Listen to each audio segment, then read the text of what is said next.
दोस्तों नमस्कार। कन्या राशि वाले मेरे मित्रों, आप सभी का आज के ज्योतिष के इस बेहद ही खास कार्यक्रम में बहुत बहुत स्वागत है, हृदय से अभिनंदन है। दोस्तों बस एक बार मेरी बात मान लो और इस वीडियो को पूरा देख लो, जिंदगी बदल जाएगी, इस बात की गारंटी देता हूँ। क्योंकि यह वीडियो कोई साधारण वीडियो नहीं है, यह वीडियो ईश्वर का आशीर्वाद है और ज्योतिष शास्त्र का आपके लिए वरदान है। और ऐसा हम क्यों कह रहे हैं? क्योंकि आज के इस वीडियो में जो बातें हम आपको बताने जा रहे हैं वे बातें बहुत ही अद्भुत हैं, आपके जीवन को सुधारने वाली हैं। और आप अनजाने में जो गलतियां लगातार करते चले जाते हैं, उन गलतियों को सुधारने की ओर एक कदम है। आज के इस वीडियो में हम आपको बताएंगे स्वर विज्ञान के विषय में। यह कोई साधारण बात नहीं है दोस्तों। ज्योतिष शास्त्र के अनुसार हर इंसान के शरीर में वैसे तो कई प्रकार की नाड़ियां होती हैं, लेकिन उसकी जीवनचर्या यानी सुबह से लेकर रात तक का समय और रात में जब वह सोएगा उस समय भी उसके साथ कौन सी घटनाएं घटेंगी, उसे क्या उपलब्धियां हासिल होंगी और उसके रिश्ते नाते और जीवन किस प्रकार उसके साथ चलेगा, इन सब का निर्णय आपके शरीर में बसने वाली दो नाड़ियों के हाथों में सबसे अधिक रहता है। और इन नाड़ियों का नाम है ईड़ा और पिंगला नाड़ी। और इन्हीं ईड़ा और पिंगला नाड़ी को समझने के लिए स्वर विज्ञान का गठन किया गया। तो जिस इंसान को स्वर विज्ञान के बारे में बहुत अच्छी तरह से पता रहता है या थोड़ी बहुत भी जानकारी होती है, तो वह अपने जीवन में घटने वाली घटनाओं को नियंत्रित कर सकता है। अपने जीवन में जो भी कुछ वह चाहता है सब कुछ हासिल कर सकता है, यहाँ तक कि ईश्वर की कृपा और आशीर्वाद भी प्राप्त कर सकता है। जी हाँ दोस्तों, इसी के साथ साथ हम आपको बताएंगे दो ऐसी चीजों के बारे में जिन्हें आप यदि घर से बाहर निकलते समय अपनी जेब में रखकर निकलेंगे तो निश्चित तौर पर आपकी जीत होगी। जी हाँ दोस्तों, आप लोग जब घर से बाहर निकलते हैं, काम पर जाते हैं, तो आपके मन में हमेशा यह शंका रहती है कि आज आपका दिन कैसा बीतेगा, आज आपके साथ कहीं कोई अनर्थ ना हो जाए, कोई ऐसी घटना ना घट जाए जिससे आपका जीवन पूर्ण रूप से तहस नहस या बर्बाद हो जाए, या फिर कम से कम शाम तक आपका मूड खराब ना हो जाए। तो ज्योतिष शास्त्र में इन सब बातों का भी बड़ा खूबसूरत और सुंदर समाधान है। इसके कुछ छोटे छोटे उपाय हैं, कुछ छोटी छोटी बातें हैं जिन्हें आप यदि मानकर घर से बाहर निकलते हैं तो आप देखेंगे कि आपके जीवन में परेशानियां तो आएंगी, लेकिन वे बस आपको छू कर चली जाएंगी, आपको बहुत अधिक कष्ट नहीं देगी। दोस्तों यह बात कह देना बिल्कुल सरासर झूठ होगा कि परेशानी आएगी ही नहीं। परेशानियां तो जीवन में आती ही हैं, लेकिन हम अपनी सकारात्मक ऊर्जा और ईश्वर की कृपा और आशीर्वाद से उन परेशानियों को सहने की क्षमता उत्पन्न कर लेते हैं, तो वे परेशानियां हमें ज़्यादा कष्ट नहीं देती, या यूँ कहें कि जान भी नहीं पड़ती हैं। जैसे कि आपने अक्सर यह सुना होगा कि घर से यदि किसी कार्य को करने के लिए बाहर निकल रहे हैं तो कुछ मीठा खाकर बाहर निकलिए, यानी कि दही और शक्कर खाकर बाहर निकलिए। जीवन आपका सुंदर रहेगा, आपके जीवन में उपलब्धियां हासिल होती रहेंगी और आपका मन अच्छा रहेगा, आपकी ऊर्जा सकारात्मक बनी रहेगी। यानी इस छोटे से उपाय को करने मात्र से ही कितना सरलता और कितना उत्तम जीवन का व्यवहार बन जाता है। तो इसी प्रकार कुछ और अन्य बातें हैं जिनके बारे में हम आपको बताएंगे, तो वीडियो को पूरा देखना है, ध्यान से देखना है। और आज के वीडियो में चुन चुनकर हम आपके लिए ऐसी खास महत्वपूर्ण जानकारियां लेकर आए हैं जिनको जानने के बाद और इन जानकारियों को अपने जीवन में शामिल करने के बाद निश्चित तौर पर आपका भाग्य बदल जाएगा, आपका जीवन बदल जाएगा, इस बात की हम गारंटी देते हैं। तो चलिए दोस्तों वीडियो की शुरुआत करते हैं, लेकिन इससे पहले आपसे एक निवेदन है कि कमेंट में पूरे भक्ति भाव के साथ जय मां भद्रकाली अवश्य लिखें। माता का सीधा प्रेम और आशीर्वाद आपको प्राप्त होगा, माता आपके ऊपर कृपा सदा बनाए रखेंगे। दोस्तों एक बात तो आप भी मानेंगे कि यह संसार यूं ही नहीं चल रहा, इस संसार को चलने के पीछे कई नियम हैं, कई संस्कार हैं जिन्हें हम विधि का विधान या ईश्वर के बनाए हुए नियम भी कह सकते हैं। तो इसका मतलब यह हुआ कि जिस इंसान को अपना जीवन सरल बनाना है, उपलब्धियों से भरपूर बनाना है, सुंदर बनाना है, तो सबसे पहले उस इंसान को विधि का विधान या ईश्वर के बनाए हुए नियमों को जानना बहुत आवश्यक है। दोस्तों यह तो बात संसार को चलाने वाले नियमों की हो गई। नियम तो सड़क पर चलने के भी होते हैं, अगर आप नियम तोड़कर सड़क पर चलेंगे तो आपके जीवन में दुख और कष्ट के सिवाय कुछ भी नहीं होगा, क्योंकि हादसे और दुर्घटनाएं आपके जीवन को नर्क बना देंगी। तो इसी प्रकार जीवन को जीने के भी कुछ नियम होते हैं, कुछ विधान होते हैं, उन्हें जानना आपके लिए बहुत आवश्यक है। तो इन्हीं नियमों की श्रृंखला में सबसे पहला और सबसे महत्वपूर्ण नियम जो आपके लिए है, हमारे लिए है, इस संसार के हर एक जीव जंतु के लिए है, वह नियम यह है कि ईश्वर में गहरी आस्था और विश्वास। जी हाँ दोस्तों, कभी भी ईश्वर से अपनी आस्था कम मत होने देना। जब भी जीवन में कष्ट महसूस हो, सच्चे मन से अपने ईश्वर, अपने आराध्य को ध्यान में लेकर आना और अपने कष्टों के बारे में उन्हें बताना। हम गारंटी देते हैं आपके कष्ट कुछ ही समय में कट जाएंगे और कष्ट को सहने की शक्ति आपको प्राप्त हो जाएगी। अपनी इसी बात को आगे बढ़ाते हुए हम आपको एक गुरु शिष्य संवाद बताते हैं, जिसमें कि शिष्य के मन की शंकाओं को गुरु ने कितने प्रेम से, कितने भाव से जरा सी एक बात कहकर दूर कर दिया। यह आप भी जानेंगे तो आपको भी बहुत प्रेरणा प्राप्त होगी। तो एक बार की बात है कि एक शिष्य ने अपने गुरु से प्रश्न किया कि गुरुदेव, आप तो कहते हैं कि जीवन में कष्ट और दुख और सुख सब एक के बाद एक आते ही रहते हैं। जैसे दिन के बाद रात और रात के बाद दिन आता है, वैसे ही जीवन में उतार चढ़ाव आते रहते हैं। आज सुख है तो कल दुख होगा, आज अमीरी है तो कल गरीबी होगी। और जीवन का यह नियम स्वयं ईश्वर के द्वारा बनाया गया है, यानी विधि का विधान है। तो जब जीवन में सुख और दुख एक के बाद एक आने ही हैं, तो फिर हम ईश्वर की भक्ति क्यों करें, भगवान को याद ही क्यों करें। और यदि भगवान को याद करने से हमारे दुख कट जाते हैं, हमारी पीड़ाएं समस्याएं समाप्त हो जाती हैं, तो फिर विधि का यह कैसा विधान है जो वक्त वक्त पर बदलता रहता है। क्योंकि विधान तो कभी बदलता नहीं है, वह तो हमेशा हर परिस्थिति में एक जैसा रहता है। तो गुरु जी, मेरे मन में इस प्रकार की शंकाएं उत्पन्न होती रहती हैं, कृपया कर इन शंकाओं को दूर करें, क्योंकि इन शंकाओं के चलते ईश्वर के ऊपर मेरा विश्वास डिग रहा है, टिक नहीं पा रहा है। और दोस्तों, हम आपको बताएं कि यह न केवल इस शिष्य के मन में उठने वाली शंकाएं हैं, बल्कि जनसाधारण में अधिकतर लोगों को आपने इस प्रकार की बातें करते देखा होगा कि जीवन में उतार चढ़ाव बने ही रहते हैं, भगवान को याद करने से कुछ नहीं हो जाता, कष्ट नहीं कट जाते हैं। और जो भगवान के बड़े भक्त हैं वे कहते हैं कि भगवान को याद करो, भगवान की भक्ति में डूबे रहो, जीवन के सारे कष्ट कट जाएंगे। तो इस प्रकार की बातों को सुनकर आपके मन में भी विचलन तो उत्पन्न होता ही होगा, आपकी आस्था भी हिलती तो अवश्य होगी। तो गुरु जी के जवाब से आपकी आस्था और मजबूत हो जाएगी, ईश्वर में दृढ़ हो जाएगी। तो सुनिए गुरु जी ने क्या कहा। तो गुरु जी ने कहा कि मेरे शिष्य, यह शंका केवल तुम्हारे मन में उत्पन्न नहीं हो रही, हर उस इंसान के मन में उत्पन्न होती है जो ईश्वर को अच्छी तरह से नहीं जानता, जीवन को और ईश्वर के विधान को भी नहीं समझता। तो अब ध्यान से सुनो, एक उदाहरण से तुम्हारे मन की संपूर्ण शंकाएं दूर हो जाएंगी। मानकर चलो कि एक सड़क है और उस सड़क पर कई सारे गड्ढे हैं और सड़क पर चलना बहुत मुश्किल है, लेकिन बीच बीच में वह सड़क अच्छी भी हो जाती है और गड्ढे समाप्त भी हो जाते हैं। अब तुम उस सड़क पर बैलगाड़ी से सफर कर रहे हो, तो तुम्हारा सफर कितना कष्टदायक, कितना दुष्कर होगा, क्योंकि जब भी सड़क के गड्ढे आएंगे तुम्हारी बैलगाड़ी बहुत अधिक हिलेगी और तुम्हें कष्ट देगी। तुम्हारा सफर धीमा, कष्टदायक और निराशाजनक होगा। बल्कि ठीक इसी के स्थान पर एक और व्यक्ति उसी सड़क से गुजरता है, लेकिन वह बैलगाड़ी में नहीं है, उसके पास एक महंगी कार है और उस कार में वह उस सड़क से गुजर रहा है। तो अब सोच कर देखो कि सफ़र किसका आसान है। कार वाले व्यक्ति का सफ़र कितना आसान है, सुखमय है। हाँ, सड़क पर होने वाले गड्ढों की वजह से उसकी कार थोड़ी बहुत हिलेगी अवश्य, लेकिन उन गड्ढों का कष्ट उसे अधिक महसूस नहीं होगा।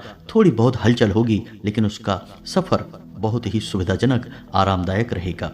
तो सड़क तो एक ही है, सड़क में होने वाले गड्ढे, उतार चढ़ाव सब एक जैसे हैं, लेकिन दो लोग सफ़र कर रहे हैं। एक का सफ़र नरकी है और दूसरे का सफ़र स्वर्ग के समान है। तो अब मानकर चलिए कि दूसरा व्यक्ति जिसका सफ़र स्वर्ग के समान है वह ईश्वर की भक्ति में लीन है, क्योंकि वह महंगी कार जो है वह ईश्वर की भक्ति के समान है। क्योंकि जब कोई इंसान ईश्वर की भक्ति में लीन होता है तो उसके जीवन में कष्ट तो अवश्य आते ही हैं, ऐसा नहीं है कि कष्ट आएंगे नहीं। ठीक उसी प्रकार कष्ट आएंगे जैसे किसी साधारण जो ईश्वर की भक्ति में लीन नहीं है उस इंसान के जीवन में कष्ट आएंगे, लेकिन वे कष्ट ईश्वर की भक्ति के कारण उसे महसूस नहीं होंगे। उसके जीवन में इतनी सकारात्मक ऊर्जा भर जाएगी कि उस इंसान के जीवन में किसी भी प्रकार के कष्ट उसे महसूस नहीं होंगे। कब उसका जीवन का सफर कट जाएगा, सारी बाधाएं निकल जाएंगी, उसे पता तक नहीं चलेगा। बस यही फर्क है ईश्वर की भक्ति करने वाले और ईश्वर की भक्ति ना करने वाले इंसान के जीवन में। तो उम्मीद है कि आपको भी समझ में आ गया होगा कि आपको जीवन कैसे जीना है। यदि आप ईश्वर का नाम लेंगे तो हम गारंटी देते हैं कि बड़े से बड़े कष्ट भी आपके जीवन को छू कर गुजर जाएंगे, आपका बाल भी बांका नहीं होगा। तो दोस्तों, उम्मीद है कि आपको सारी बातें अच्छी तरह से समझ में आ चुकी होंगी। अब आपको बताते हैं कि आपको स्वर विज्ञान का कैसे प्रयोग करना है। तो आप ध्यान से समझिए, हर इंसान का 24 घंटे में लगातार स्वर बदलता रहता है। स्वर यानी कि उसकी दोनों नाड़ियाँ ईड़ा और पिंगला में से किसी न किसी एक नाड़ी का प्रभाव उसके ऊपर, उसके जीवन पर बहुत अधिक रहता है। तो जब इंसान की नासिका से श्वास बाहर आती है, तो यदि दाहिनी नासिका से उसकी श्वास बाहर आ रही है तो उसे हम सूर्य स्वर कहते हैं या अग्नि स्वर कहते हैं। ठीक इसी प्रकार यदि बाईं नासिका से उसकी श्वास बाहर आ रही है तो उसे हम चंद्र स्वर कहते हैं या फिर जल स्वर कहते हैं। तो आप ध्यान से समझिए कि आपको करना क्या है। जब भी आप सोकर जागते हैं तो जब आप अपने बिस्तर से पैर नीचे रखते हैं तो एक बार अपनी नासिका के पास अपना हाथ ले जाकर देखिए और आप महसूस करिए कि आपकी किस नासिका से आपकी श्वास बाहर आ रही है। यदि दाईं तरफ की नासिका से आपकी श्वास बाहर आ रही है तो आप बिस्तर से पैर जमीन पर दायां रखेंगे। ठीक इसी प्रकार जब आप घर से बाहर निकल रहे हैं तो आपकी जिस स्वर की श्वास चल रही है, यानी जिस नासिका से आपकी श्वास बाहर आ रही है, आप उसी कदम को यानी उसी पैर को घर से पहले बाहर निकालेंगे। ये दो चीज़ें आपको ध्यान से समझनी है। तो अब जब इंसान का स्वर सूर्य होता है तो उसके शरीर में अग्नि जल रही होती है। कहने का मतलब यह होता है कि वह जोश से भरा होता है, ऊर्जा से भरा होता है और उससे मेहनत के कार्य उस समय करने चाहिए। और जब इंसान का बायां स्वर चल रहा हो यानी चंद्र स्वर चल रहा हो तब इंसान के मन को शांत रहना चाहिए, उसे ईश्वर का ध्यान करना चाहिए। तो अब जब आप किसी इंसान से बहस कर रहे हैं, बातें कर रहे हैं, चर्चा कर रहे हैं तो आप एक बार अपने स्वर पर ध्यान दीजिए। यदि आपका चंद्र स्वर चल रहा है तो आप देखेंगे कि आपकी बात करने के तौर तरीके बदल जाएंगे। आप शांतिपूर्ण तरीके से हर एक बात को सुनेंगे, समझेंगे। ठीक इसी प्रकार यदि आपका दायां स्वर चल रहा है तो आप जरा सी बात पर भड़क जाएंगे, आपके मन में क्रोध उठेगा और आपकी बहस एक नकारात्मक रूप ले लेगी। हो सकता है कि झगड़े का भी रूप ले ले। तो यह तो था स्वर विज्ञान के विषय में थोड़ा सा ज्ञान।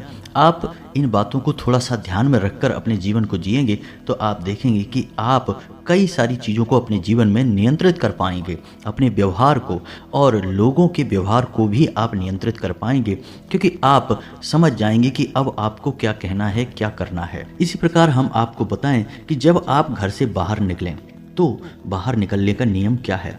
पहली चीज़ कि आप हमेशा जब घर से बाहर निकलें तो थोड़ा सा पानी पीकर अवश्य निकला करें। आप इसके चमत्कारी परिणाम देखेंगे कि आप 2 घूंट पानी पीकर घर से बाहर निकलेंगे, दिन भर आपका मन शांत रहेगा, आप सकारात्मक ऊर्जा से भरे रहेंगे। जी हाँ दोस्तों, यह आपके शरीर में जल तत्व को बढ़ाएगा और जल तत्व शांति का प्रतीक है, आकर्षण का प्रतीक है। दूसरा कि जब भी आप घर से बाहर निकलें तो कुछ शब्द आपको भूल कर भी नहीं बोलना है। इन शब्दों को नकारात्मक शब्द माना जाता है और इनको बोलने से आपकी सकारात्मक ऊर्जा परिवर्तित होने लगती है, आपको नकारात्मक परिणाम प्राप्त होने लगते हैं। तो वे शब्द कौन से हैं, ध्यान से सुनिए। जूता, चप्पल, लकड़ी या फिर किसी भी प्रकार की गाली गलौज या फिर कोई भी चुभने वाली बात, ताला, रावण, पत्थर, नहीं, मारना, मरना, डूबना, फेंकना, छोड़ना और जाना। जी हाँ दोस्तों, आप बेशक कहीं जा रहे हैं लेकिन आप कभी भी यह कहकर घर से बाहर ना निकलें कि अब मैं जा रहा हूँ। इसके बजाय आपको कहना है कि ठीक है, अब मैं शाम को आता हूँ, या फिर जब भी आपको आने का मौका लगेगा तब का बोलें कि मैं अभी 2 घंटे बाद वापस आता हूँ। इसका मतलब यह हुआ कि आपने सकारात्मकता को पकड़ा और नकारात्मकता को छोड़ा। आपने कई बार लोगों को यह कहते सुना होगा, जो लोग घर से बाहर जा रहे हैं और जाते समय भी यह नहीं कहते कि वो अब जा रहे हैं, जाते समय भी वे ये कहते हैं ठीक है अब शाम को वापस आते हैं। प्रभाव जीवन में बढ़ता है और उपलब्धियां भी प्राप्त होती हैं। हमने अपने पिछले वीडियो में आपको 2 मुहूर्त के बारे में भी बताया था। पहला राहु काल, जो कि बहुत ही नकारात्मक समय होता है और 1.5 घंटे का होता है। तो यह लगातार बदलता रहता है। हमने इसका चार्ट भी आपको पिछले वीडियो में दिया था। यदि आप हमारे वीडियो रेगुलर देखते हैं तो आपको वह चार्ट अवश्य ही मिल जाएगा। तो उस समय को आपको टालना है, ध्यान रखें उस समय में कोई भी जरूरी काम ना करें। और ठीक इसी प्रकार एक था अभिजीत मुहूर्त, जो 12 बजे से 24 मिनट पहले और 24 मिनट बाद तक रहता है। अभिजीत मुहूर्त में ही आप कोई भी महत्वपूर्ण कार्य करें। इन मुहूर्तों को आपको विशेष ध्यान देना है दोस्तों। अगला कि जब भी आप घर से बाहर निकलें तो आप हनुमान जी के भाई गतिमान का मन में स्मरण करके बाहर निकलें। गतिमान आपके हर एक मन के भाव को शुद्ध करेंगे, आपके घर से बाहर निकलने के मकसद को हल करेंगे और आपको चमत्कारी परिणाम प्राप्त कराएंगे। जी हाँ दोस्तों, तो आप एक बार मन में गतिमान बोलते हुए घर से बाहर निकलें और आप देखेंगे कि आपका जीवन कैसे बदलता है। इसी प्रकार दोस्तों, जब आप घर से बाहर निकलें तो अपनी जेब में एक लौंग का जोड़ा रखकर अवश्य निकला करें। आप हर समय जब भी बाहर निकलें लौंग का जोड़ा निश्चित तौर पर अपनी जेब में रखकर निकलें। और जब आप वापस अपने घर में प्रवेश करें तो लौंग के उस जोड़े को पीठ के पीछे, यानी कि पीछे मुड़कर नहीं देखना है, पीठ के पीछे फेंक दें और सीधे घर में प्रवेश कर जाएं। यह बहुत ही शक्तिशाली उपाय है दोस्तों, आप इसको करके देखिए। आप देखेंगे कि यदि आपका मूड खराब भी होगा तो घर में प्रवेश करते ही आपका मूड अच्छा हो जाएगा और जो थोड़ी बहुत नकारात्मकता आपके साथ घूम भी रही थी या आपने सोखी भी थी, वह भी घर के बाहर ही रह जाएगी। आपके घर का माहौल स्वर्ग जैसा सुंदर हो जाएगा। जी हाँ दोस्तों, और आप जब अपने घर से बाहर निकलें तो 2 बातों का और भी ख्याल रखें कि आप गलती से भी किसी महिला का अपमान ना करें, ना ही किसी के साथ बहस करें। दूसरा कि गलती से भी अपने पितृ पूर्वजों के लिए मन में या फिर अपने मुख में कोई भी नकारात्मक बात ना निकालें।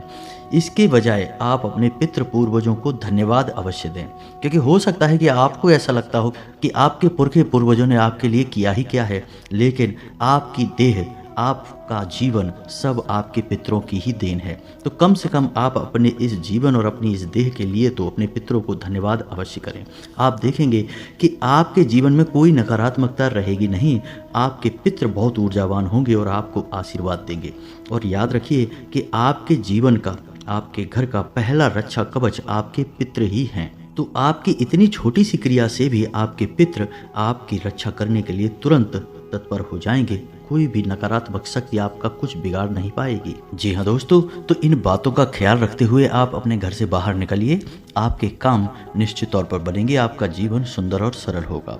अब इसी के साथ साथ आपको बताते हैं कि यदि आपको ऐसा लगता है कि आपके जीवन में घोर नकारात्मकता बस गई है, आपका हर एक प्रयास निरर्थक हो जाता है, आपकी अच्छी बातों के भी बुरे परिणाम प्राप्त होते हैं, जैसे किसी ने आपको नज़र लगा दी हो या फिर आपके ऊपर कोई तांत्रिक क्रिया या काला जादू कर दिया हो, तो इसके लिए, इस समस्या के निवारण के लिए आपको हम एक बहुत ही बड़ी शक्ति से परिचय कराने जा रहे हैं।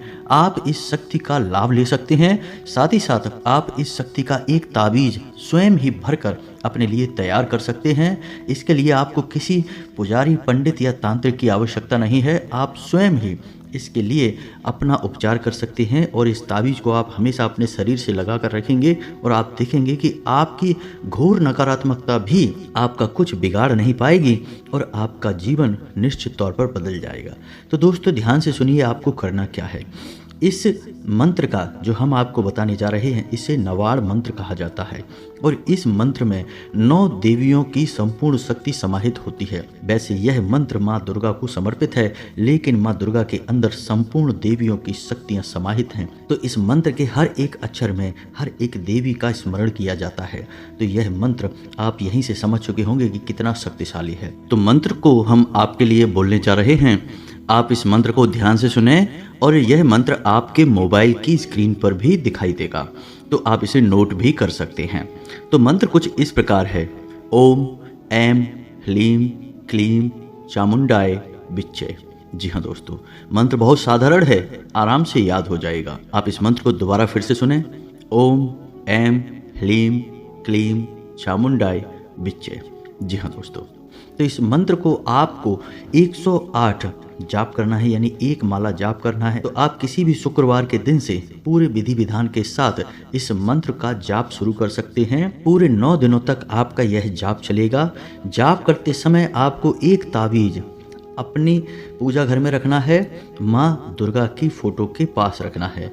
साथ ही साथ आपको कागज पर इस मंत्र को 9 बार लिखना है। छोटे से कागज़ पर छोटे छोटे अक्षरों में आपको 9 बार इस मंत्र को लिखना है और इस कागज़ को भी आपको माँ दुर्गा की फोटो के नीचे रखना है। 9 दिनों तक लगातार आपको एक माला जाप करना है और जब 10वें दिन आप इस मंत्र का दशांश हवन करने के बाद आप देखेंगे कि यह मंत्र जागृत हो चुका है। और जब यह मंत्र जागृत हो जाएगा तो आपको उसी ताबीज़ में जो आपने माँ दुर्गा की फ़ोटो के पास रख रखा था, उसी ताबीज़ में उस कागज़ को छोटा सा रोल बनाकर उसके अंदर भर देना है और उस ताबीज़ को पूरे भक्ति भाव के साथ अपने दाहिने अंग पर बांध लेना है। अपनी भुजा पर बांध सकते हैं, भुजा पर ही बांधे या अपने गले में भी पहन सकते हैं। आपके शरीर से यह ताबीज़ लगा रहना चाहिए, चिपका रहना चाहिए।